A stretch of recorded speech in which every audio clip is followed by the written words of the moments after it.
la palabra de Dios llega y por cuáles razones muchos la ignoran o la rechazan y cómo son los que la aceptan y dan fruto. Marcos 4:20 dice, y estos son los que fueron sembrados en buena tierra, los que oyen la palabra y la reciben y dan fruto a 30, a 60 y a 100 por uno. Constantemente, como hijo de Dios, me pregunto, ¿qué tipo de persona soy? Desde la perspectiva de la parábola del sembrador, ¿soy de los que reciben la palabra con gozo, pero que no he hecho raíces? Entonces no crezco, no me fortalezco, no doy fruto. Y cuando vienen las pruebas, tropiezo. Cuando vienen las cosas difíciles, le echo la culpa a Dios o a alguien más y me alejo.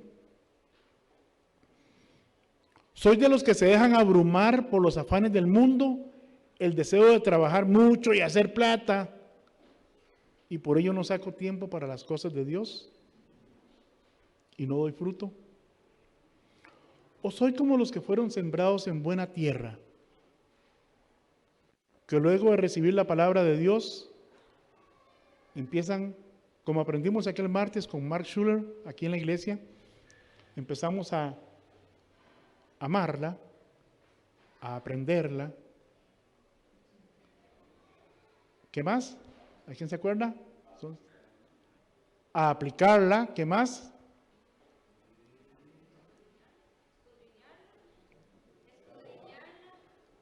Sí, amarla, aprenderla, analizarla, anunciarla.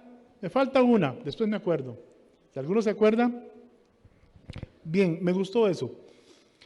Es una buena enseñanza. Pero lo estoy haciendo.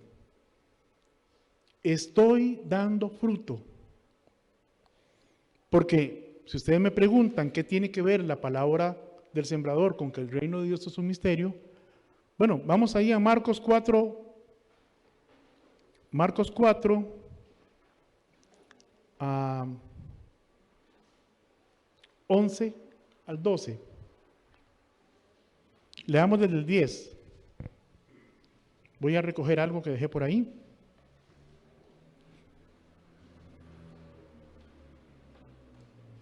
Mi Biblia. Y es que estaba preocupado porque mi computadora de vez en cuando dice no enciendo y no enciende. Entonces estaba preocupado por eso. Ella es un poquito temperamental. Dicen que las cosas se parecen a los dueños. Muy bien. En Marcos 4, verso 1 dice, otra vez comenzó Jesús a enseñar junto al mar y se reunió alrededor de él mucha gente, tanto que entrando en una barca se sentó en ella en el mar y toda la gente estaba en tierra junto al mar. Y les enseñaba por parábolas muchas cosas y les decía en su doctrina, oíd aquí el sembrador salió a sembrar. Y al sembrar aconteció que una parte cayó junto al camino, vinieron las aves del cielo y la comieron. Conocemos la historia completa, ¿verdad? Bueno, pues el reino de Dios es parecido a esto. Ahí tenemos toda clase de personas, pero también entre los hijos de Dios que somos parte del reino de Dios. Y no quiero decir que aquí estamos en el reino de Dios, sino que usted y yo somos ciudadanos del reino de Dios. ¿Estamos claros con eso? Entonces, hay personas en el reino de Dios que les encanta venir a la iglesia. No se hallan si no vienen a la iglesia. Qué bueno eso. Qué bueno eso. Pero cuando hay que comprometerse en el servicio, siempre hay algo más importante que hacer.